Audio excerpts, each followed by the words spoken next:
I'm Elliott Bambrough. Are you Mother Nature in disguise? Everyone was saying, like, I've got to go and see this tree. I guess you could call me a tree lover. And I first saw the trees! I love their history, their science. It's like seeing nature's Mona Lisa for the first time. And the emotional connection people have with them. Let's go. And I just started crying. To a tree that survived so much, it really hits you. That's why I'm traveling the country in search of these remarkable tree stories.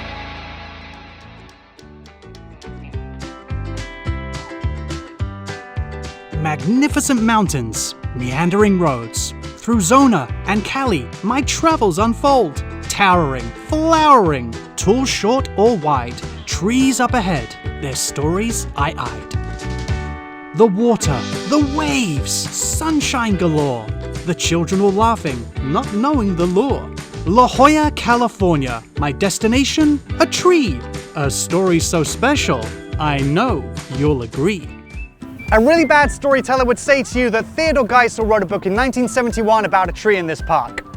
A better storyteller would tell you that Theodore Geisel is better known as Dr. Seuss, and that story in 1971 was the Lorax. Those trees, the truffler, were based on a tree that he loved right here, the Monterey Cypress. Now sadly, that tree fell down in 2019, but 3 months later it was replaced by 3 new trees, which is why I'm here right now, to tell Dr. Seuss's story about the truffler, better known as the Monterey Cypress, right here in Ellen Browning Scripps Park. Well, I mean, Dr. Seuss would have told that a lot better. I'm still working on it. There are no pros, but you get the idea. Anyway, this is the Dr. Seuss Park. Theodore Seuss Geisel, more commonly known as Dr. Seuss, seems to have loved nature and trees as much as I do. In 1971, the much-loved book, The Lorax, was published, a fun yet cautionary tale that brought attention to the critical importance of trees.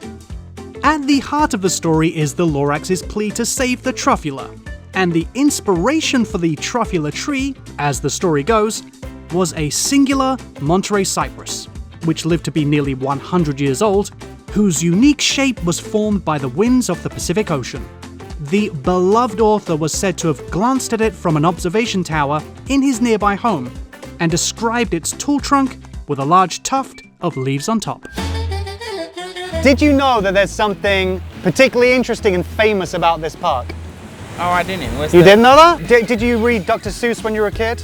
Yes. What was your favorite one? Oh man. I've not read that one. Those trees that were the inspiration for that book are right behind us. Oh, really? Yeah. Do you know what novel what book I'm talking about? Lorax? And what trees? Truffula? I love that people remember this. Do you remember the trees in the Lorax? I do. What were the name of the trees?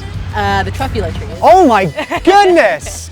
And I first saw the trees, the truffula trees. That's a truffula tree. It's a truffula, well, it's not really called a truffula tree, but Dr. Seuss lived nearby, and those trees inspired him to write this story. These truffulas, as I will now to refer to them as behind me, bring something extra, and when people find out, when I've told them that these are the basis for that story in the Lorax, it brings a smile to people's faces. They're surprised, they're enthused. People are filled with wonder, they get excited because they have an instant connection because Dr. Seuss is entwined with their childhood. So it takes them back to that special time, to a nostalgic time, and these trees are a connection to that. So these trees fill people's lives with happiness, they did from childhood, and they will continue to for another 100 years. And that is the beauty of it all. The Monterey Cypress, a coniferous tree, is found naturally only on the central coast of California, which makes our Lorax tree somewhat unique in its location. The natural distribution range of the species during modern times is confined to 2 small relic populations near Carmel, California, at Cypress Point and at Point Lobos. Historically, during the peak of the last ice age, Monterey Cypress would have likely comprised a much larger forest that extended much further north and south. Inspiration is all around us, and sometimes, just like here, you never realize how close it actually is. Special thank you to the local Loraxes who got these new Monterey cypresses planted. And of course, thank you for Dr. Seuss for my childhood.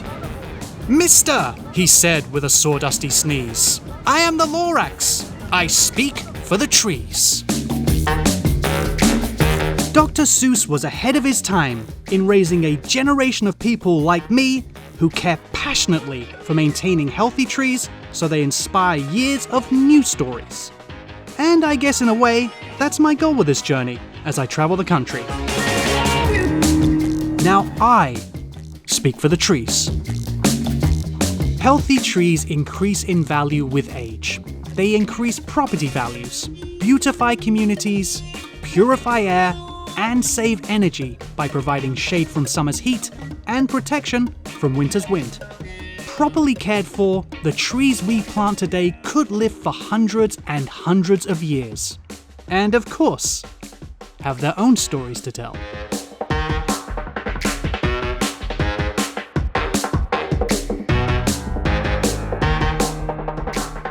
So you're a fan of trees? Yeah. What do you like about trees in particular? They produce oxygen. They also look pretty neat. I'm a fan of you already. There we go.